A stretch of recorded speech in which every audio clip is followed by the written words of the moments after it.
एवायं मया तेऽद्य योगः प्रोक्तः पुरातनः भक्तोऽसि मे सखा चेति रहस्यं ह्येतदुत्तमम्। खजाने को खुले में नहीं रखा जाता, उसी तरह से रहस्य भी खुल के सामने नहीं आता, धीरे धीरे आता है। कृष्ण अर्जुन से कहते हैं, तू मेरा भक्त और प्रिय सखा है, इसलिए वही ये पुरातन योग आज मैंने तुझसे कहा है, क्योंकि ये बड़ा ही उत्तम रहस्य है, अर्थात गुप्त रखने योग्य विषय है। अर्जुन कृष्ण का भक्त भी है और मित्र भी, इसीलिए कृष्ण उसे ये सदियों पुराना योग बता रहे हैं, सिखा रहे हैं और ये भी कह रहे हैं कि वैसे तो ये गुप्त रखने की बात है, लेकिन वो अपना सब कुछ अर्जुन को बता रहे हैं। यहां पर गुप्त रखने से मतलब है कि इतने बड़े ज्ञान का सम्मान हो, इसे सामान्य विद्या न समझा जाए। अर्जुन उवाच अपरं भवतो जन्म परं जन्म विवस्वतः कथमेतद्विजानीयाम् त्वमादौ प्रोक्तवानिति। अर्जुन एकदम हमारे जैसा ही मानव है, ह्यूमन। हमारे जैसे ही सवाल उसके मन में भी आते हैं। किसी भी बात को जादू की तरह मान लें कि सूर्य का जन्म तो असंख्य सालों पहले हुआ और कृष्ण यहां सामने खड़े हैं, तो कब ये योग सूर्य को बताया गया और कैसे? यही सवाल वो कृष्ण से कर रहे हैं। आपका जन्म तो अर्वाचीन अभी हाल का है और सूर्य का जन्म बहुत पुराना, अर्थात कल्प के आदि में ही हो चुका था। तब मैं इस बात को कैसे समझूं कि आप ही ने कल्प के आदि में सूर्य से योग कहा था? यहां पर अर्जुन कृष्ण पर शक नहीं कर रहा, वो समझना चाहता है कि जो भी हुआ वो कैसे हुआ।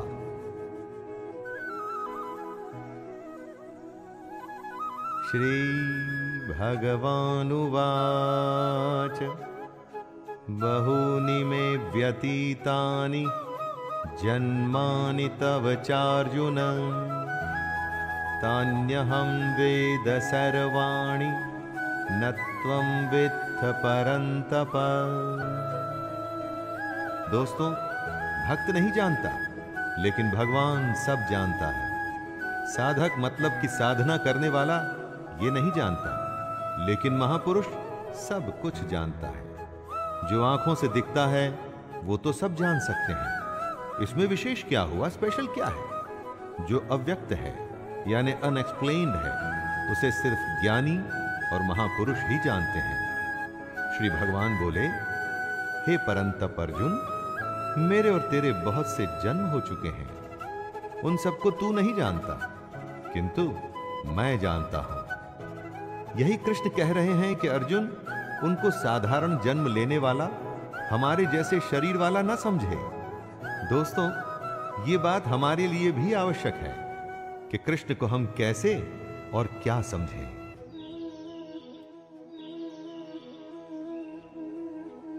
अजोऽपि सन्नव्ययात्मा भूतानामीश्वरोऽपि सन् प्रकृतिं स्वामधिष्ठाय संभवाम्यात्मयायया।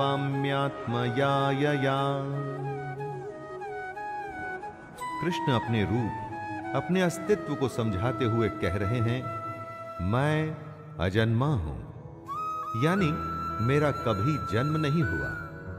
मैं अविनाशी हूं, अर्थात मेरा कभी नाश नहीं हो सकता।